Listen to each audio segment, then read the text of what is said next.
The favorite ones that are the ones that I'm working on. Because what happens, and this goes for a drawing or a marquetry piece or an assemblage piece, what happens when I'm done with it, I separate from it. My involvement is in the process. And it's something that a lot of people don't understand. They say, well, how do you can't stand to get rid of that? I said, well, sometimes you have it's like a romance. Sometimes, they end. But there's a time that, where you just have to be around that person all the time. And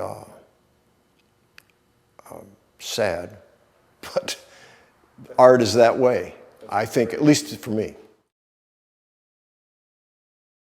I was born in LA and then raised by my grandparents in Southern Oregon in a little tiny town near Crater Lake called Prospect. When I went to USC, I joined the Muscle Beat weightlifting club because it was $40 a year. And I met all of the people there that they're now, a lot of them are gone. Roy and Zabo and Joe Gold, all of those people were there, and they were very influential, and I made a lot of strength gains. And in 1964, I entered a powerlifting contest. That's what I like to do. And I won light heavyweight in an AAU thing. And I was weighing about 220 or 215 or something, and I made a 440. Not bad. Now, as far as the marquetry goes, and unfortunately people don't know what marquetry is. Marquetry is 3,000 years old. It's ancient. The reason that I chose to do it was it's the most difficult of all mediums to control and to do in the arts. And that's why there's only maybe 12 people in the whole world that do it. And most of them do the old classical stuff that you saw under Louis XIV, XV, and XVI, and even before then.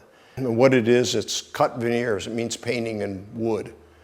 So I decided to use the technique, but apply it to sculptural form.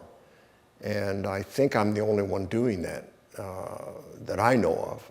I certainly have looked the last 20 years to see.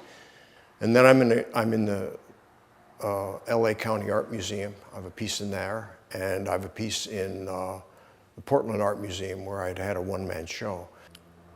Most of the work that I have that I've done in marquetry are commercial pieces, like Chapman University.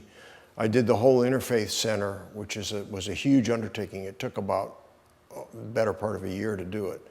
And the Interfaith Center, and that won some awards. And then I did the last big piece. I did a 30-footer for University of California at Riverside. If you configure marquetry, you cut that with a scalpel. You're drawing with a knife. It's not that far removed from drawing with a pencil. And with the marquetry, the shading is already done for you because you're using the grain of the wood or the color or the variegation in that way. So I'm not having to shade. Whereas with drawing, I'm making lines, then shading the interior with the pencil. I like crosshatch and then rub it with an old rag and then crosshatch some more and then pick the lights out with an eraser. It's basically what it is. And so the marquetry is not that far removed. The only thing is with the marquetry is I'll keep layering imagery to give it more of a designed look. I usually move from lower left to upper right when I design to create a kind of a movement that way, energy-wise.